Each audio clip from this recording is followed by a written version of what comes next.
and parents. This is Thursday, September 2nd, and we are coming to you with the second McFatter Technical High School video of the 2021-2022 school year. I am Jeanette Johnson, the director and principal here at McFatter Technical College and Technical High School. And with me, as was our norm all last year, are the assistant principal in charge of the high school, Mr. Daryl Harris. Hello there. And our magnet coordinator, Miss Lily DeCastro. Hi, good day. Hello to both of you. Here we go again. We are excited. The first video of the year was before the school year kicked off. So we're happy to be doing our first video with school in session and are thrilled to report that kids are in class. All of the first day, first week craziness with lunch lines and bus transportation has been worked out. The students are doing a great job following our COVID protocols, and we're going to talk a little bit about COVID protocols in just a moment, and things are in full swing. Our kids are here. We love seeing them. That first day I got chills seeing the kids, even though it's not perfect circumstances, just so exciting to have them back. So we're thrilled they're here, and we think they're pretty happy to be here too from what we see. Right. Okay, so I mentioned COVID protocols, so I do want to start with that. First, as I mentioned, the kids are doing a great job. They're all wearing their masks when we ask. Obviously, they're taking them off at lunch so that they can eat, but in class and while they're changing classes, they're wearing their masks. They're wearing them appropriately. They're keeping physically distanced where we can. We're not able to do that everywhere because all the kids are back, but where we can, they're keeping their physical distance. All of the teachers have some sanitizing protocols that they do in the classrooms. In fact, just this morning, I was letting a class in because their teacher was a couple minutes late. All I did was open the door. Every student walked in, and as soon as they walked in, the first thing they did was they got the hand sanitizer off the dispenser on the wall, used it, and sat down at their space. And I hadn't said a word. I was so pleased. And then they're sanitizing things like their desks at the end for the next class. So the kids are doing great with that. If we have an active phone number for you, you have probably been getting some parent link phone calls from me. It is school district protocol that anytime there is a case of either a high school student or a staff member who works with high school students, we are required to do that parent link phone call. It goes to everyone. And so when the first one went out, I know a couple of parents immediately got nervous. Was my child exposed? If we identify your child as a close contact exposure, and the way we do that is we interview the person who is COVID positive. If they're a student, we also interview their teachers to find out who they sit near. We find out who they eat lunch with. If your child is identified as a close contact, you will get a personal phone call directly, probably from either me or Mr. Harris. So if you haven't gotten that call, but you get the recorded call, it just means we have a case in school, but we don't believe your child was exposed. Of course, if you have concerns, just give us a call. We'll answer any questions we can. We're happy to let you know what's going on. We obviously can't tell you who's positive. We're not allowed to give that information out, but we can give you information to reassure you. We also need you to communicate with us. We've had some parents. Those of you who've been calling us and letting us know I need to keep my child home because they were exposed out of school, we truly appreciate it. Some of you have gone ahead and done that. We need to be sure that if you are keeping your child home for any reason related to COVID, please call the school and specifically tell us that. When that happens, we have a form we have to fill out, and we need to make sure that you know the protocol in terms of how many days your child may need to stay out. And it is very complicated. I don't even want to go through it here because it all depends on when your child was around the person who's COVID positive and whether or not they have symptoms. There are different days for different scenarios. So please just make sure you're notifying the school if there's any reason you're keeping your child home that is related to COVID. I think those were the things I wanted to be sure I mentioned about the COVID protocols. Mr. Harris and Ms. DeCastro, did I miss anything on that subject? Don't believe so. Okay. You're good. Okay, so the other thing I wanted to mention as well is the issue of COVID testing. It's not happening yet, but probably sometime in the month of September, rapid COVID testing is going to be available in schools for students with parent permission. This is only if the parent gives permission. So we wanted to give you a heads up about that. The rapid COVID testing will be done with students with parent permission for students who are experiencing symptoms or reporting other concerns regarding potentially having COVID. In other schools, they've also mentioned that they'll be doing some random COVID testing of students who participate in things like sports or band, where the students are participating in very close quarters. That part of it doesn't apply to us. What does apply to us is that the rapid COVID testing will be available to our students who may be on campus and symptomatic. Again, it's going to happen sometime in September. The testing will be done by a trained nurse who is in our clinic, not a member of our technical high school staff. And again, it's only with parent permission. To receive that permission, we're going to be sending a form home to all parents about the COVID testing. And if you are open to allowing your child to be tested in school, you would need to return that form to us to give us permission. That form is going to be coming home to you. There's another form that's going to be coming home to you with it, as well as some forms you already have. And for that, I wanted to turn that over to Ms. DeCastro. Thank you, Ms. Johnson. The first form is the health form. There is new legislation that has come out that requires that parents give consent for certain services, things like if a child is sick to their stomach. But most of the things on the form are not relevant to to high school. We don't do eye tests and we don't do a lot of the things that they do. But if you would want our other trained nurse on campus to be able to take care of your child because they don't feel very well, or they need an ice pack or something minor, then we would need that form back. If they are in serious need of help, we will still take care of that, call 911 and do that piece because, that's very important as well. But without that authority, we will not be able to provide the light services that historically Broward County Public Schools have done in the past. So please do complete that form for us, and if you think it's okay, give us permission to provide those light services. But the other thing is the back to school forms that we've needed since the first day of school. I will say the majority of parents have now submitted it, but we are still missing a significant number. So to avoid the one-on-one contact with your child to ask for those forms, please go online and take care of that. The website for that one, the first two forms are paper-based, but the website for the back to school forms is www.browardschools.com/BTS for back to school. So we are missing 200 of those. So I want to just restate what you just said and get a clarification, probably from Mr. Harris. So the back to school forms that were previously available and needed from students, those are all electronic. There are, however, two new forms that are coming home paper-based.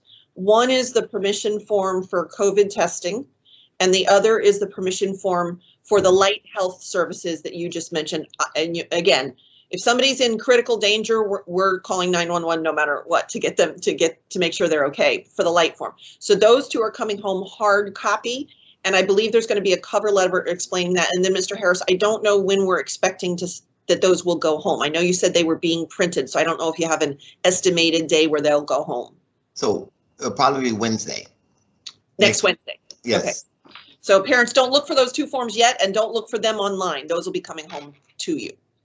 But they can do their back to school form this weekend if they haven't done it already. So we would appreciate that. Next week, we will start asking people who have not done the forms to please do that as well. Great. Thank you so much. Okay. Speaking of next week, Monday and Tuesday, there's no school. So everyone has a nice long 4-day weekend. Yay, including the three of us. Woohoo! And then there's some stuff going on next week, particularly we were commenting September 9th is a very busy day. So I wanted to turn that over to Mr. Harris to tell about some of the things that will be happening next week. Thank you, Ms. Johnson. So yes, keep that in mind. And remember September the 9th. Very important. A lot of things happening that day. The first thing that I want to just remind everyone is we're having our SAC meeting, and that's the first SAC meeting of the year for us, and that's our School Advisory Council. And for those of you that may not know, the School Advisory Council is composed of parents, teachers, community members, school administrators, non-instructional support staff, and other stakeholders who they regularly establish priorities, set our annual objectives, and monitor our school action plans. So we do need support for that. Now we had a meeting this week on Tuesday we still need members, people to get involved, to fill all the positions. So we make sure we have a good representation of those of our school. So still, we're looking for an 11th grade parent representative, a 12th grade parent representative. We need a parent of an ESOL student to be present and representing them and all those students in the meeting, an ESC parent representative. So if your student has an IEP plan, we need a parent as a representative for that. Also a gifted parent representative. So those are some key positions that we still need a representative. And like I said, the meetings, there's technically 6 meetings that we will have during the course of the year. It doesn't take up much of your time, and the first meeting will be virtual, so until further notice. So, but your voice is very important. And as I mentioned, there's many different backgrounds and stakeholders that we need involved in this. So there's still time. If you have any questions, please feel free to reach out to me, and I'll make sure that I can get you on the SAC committee. All right. So they should reach out to you if either they want to be one of those representatives you named, or if they want to attend this first one so that they can get the Teams link. Correct. Yes. Perfect. And like I said, Ms. Daniel is she's one of our administrators. She's actually normally coordinating these activities, but since I'm here speaking with you now, if you reach out to me, I speak with her daily. We'll make sure that your name gets moved to the right place so we can get your support on the SAC committee. So remember, that's September the 9th. The meeting will start at 11:30 a.m. And I'll make sure you get the link if you're interested, and it is virtual. Okay. The next thing that's happening also on September the 9th is Club Day. So that's a big day for our students. I know we've mentioned that before. They're looking forward to it. The clubs are already, some of them have already started meeting. But if your child is new to our school, or if they're a returning student, I've said it before, I would love for them to be involved in at least one club, because we have quite a few, all different types of clubs. There are actually too many for me to mention in this call. I actually just got the list of them today. So the list is this long. Yeah, it's a long list, but they will all have tables set up in the mall area. But this is for our students. They have a chance to meet the advisors for the club, meet some of the current members of the clubs. They'll understand what the purpose of the clubs are. And this is a good opportunity for them to get involved. It makes part of their academic life at McFatter just even more fulfilling, get a chance to have that social and emotional support part. So I'm looking forward to the students getting involved, signing up for this event, and that will take place during lunchtime on September the 9th. So we're looking forward to that. Big day. Another day that starts on the 9th, and we committed to providing this resource for all of our students, and that's tutoring. And in the past, it was called FAST, and the name may or may not, it may change, but basically we provide academic support to our students that need assistance. And we know there's been some lag since students have not technically been face-to-face for almost 1.5 years, but we want to provide that support for any student that needs it. It will take place on September the 9th is the first day, but it will normally take place on Tuesdays and Thursdays, starting at 4:30 p.m. until 6 p.m. Now, if hopefully if parents want their students to stay after and they don't have transportation, we do have an activity bus that we will have 5 locations that we will be dropping the students off, and we will make sure the students know that. And it's kind of central to the students that attend our school, so there's different drop-off locations. But if you're interested in your student participating, please have them reach out to their counselor if they have any questions. But that will take place every Tuesday and Thursday. And we're also looking at potentially doing a Wednesday, and that may be a virtual support for students also. So there's many opportunities. And it will be monitored. When I say monitor, it's not where students will come and just hang out. This is really academic support for our students, so you know that they're getting the necessary reinforcement that they need if they're having any challenges in any course here at McFatter. So we want them to get involved. And just one other thing in addition is that we usually provide some type of light refreshment for our students, something to drink, maybe pizza or something for them on those Tuesday and Thursday evenings. But for the first meeting that takes place on the 9th, obviously since we don't have school on Tuesday, but the following week, the plan is for Tuesday and Thursday of the following week as well.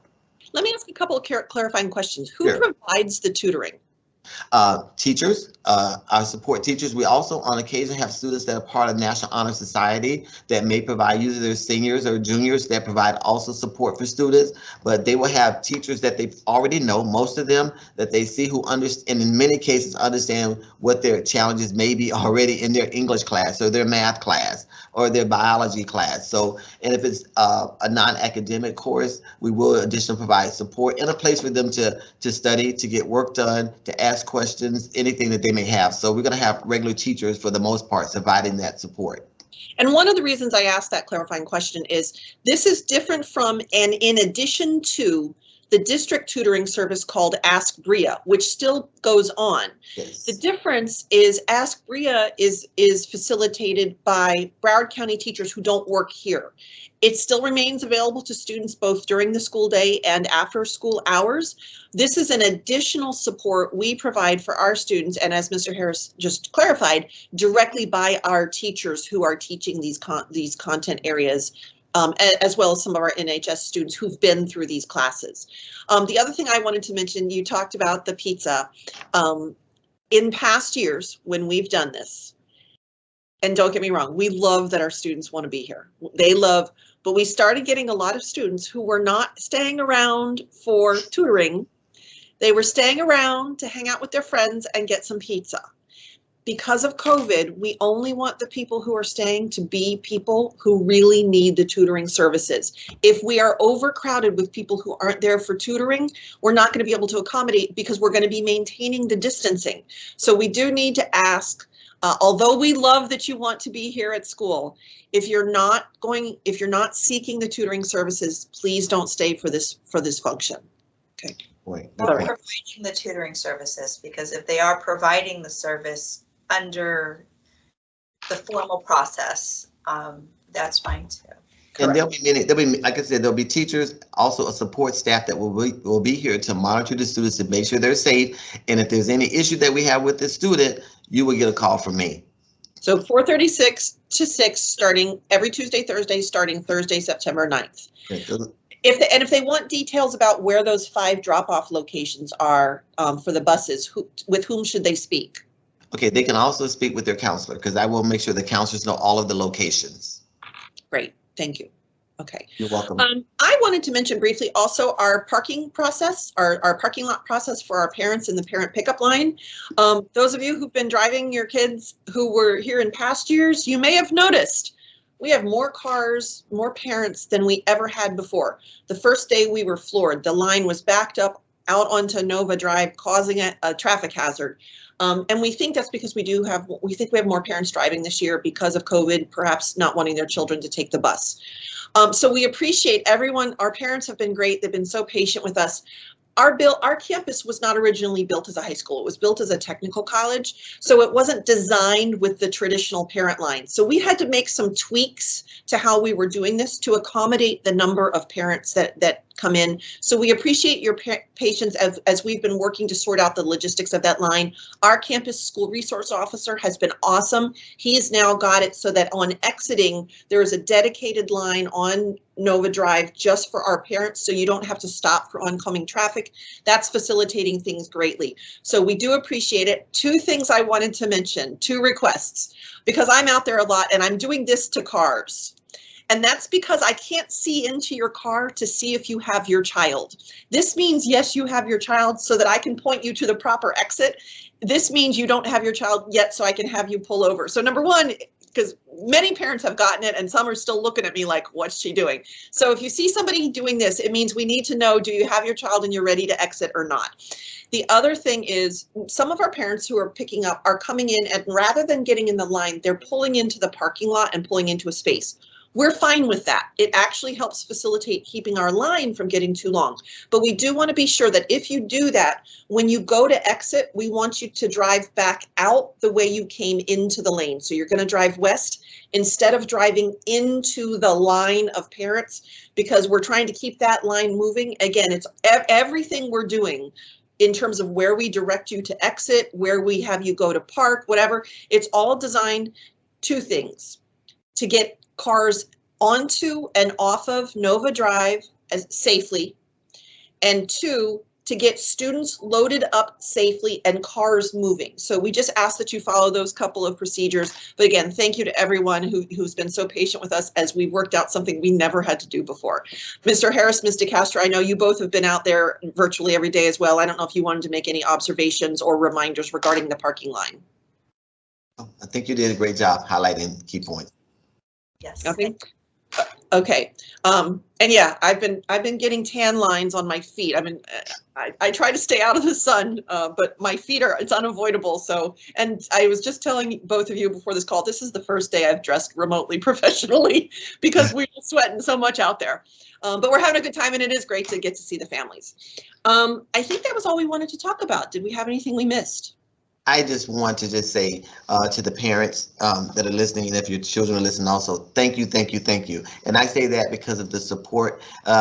I was excited, and I think we all were as a staff, to see our students come back, but they have done an awesome job in every aspect as far as adjusting to the lunch lines, understanding where to go. They were long, they're moving a lot faster now. Our students are understanding, but I see them getting to their classes on time. They're cooperating in everything that we asked them to do. And I just see, and just the feedback also from the students, how happy they are to be here. They're excited. And our job is to keep them safe so they can continue to come and be excited about learning. So that's a big part because of you parents, of your support to our staff, our guidelines, the rules that we've set to keep your students safe so they can learn also. But I just want to personally say thank you on behalf of the entire staff, that they've done an awesome, awesome job. That's all the comment that I have. Mr. Castro, you got anything? I was just going to remind any parents, if you have any questions or concerns, we have one counselor per grade level. They are the fastest way to get help outside of the classroom teacher. So, you know, 9th grade is Mr. Joseph, 10th grade is Mrs. Crichlow, 11th grade Miss Bluth, and 12th grade Miss Fussell. You know, they are your #1 point of contact outside of your classroom teachers to get support for your students if they're struggling. If you just want to talk to somebody, I don't mind helping, but they're going to know your kids better than I will at this point. So, absolutely. Thank you. As always, let us know if we can help you in any way. As Mr. Harris said, we're thrilled to have him back. And I have to tell you, since I went to high school and college in the 80s, I've been kids are wearing Purple Rain t-shirts, and I saw a Blondie one the other day, and AC/DC. When we ask them about them, most of the time they don't know the music. They just think it's a really cool shirt. But it's been fun for me. It is so fabulous seeing everyone back, and it's been such a thrill. As we mentioned, school's closed on Monday and Tuesday, so we want everyone to enjoy the long weekend. Our next video is not scheduled until Thursday, October 7th. If you recall, we're doing these the first Thursday of every month, which does also mean there's another day off in between then. So please make note of the fact that on September 16th, school will also be closed as well. For those of you who celebrate holidays during those times, we wish you well. For everyone else, enjoy the time off. Again, as always, let us know if we can do anything, and we will be back in another month. Take care, everyone. Take care, you too. Bye-bye. Take care.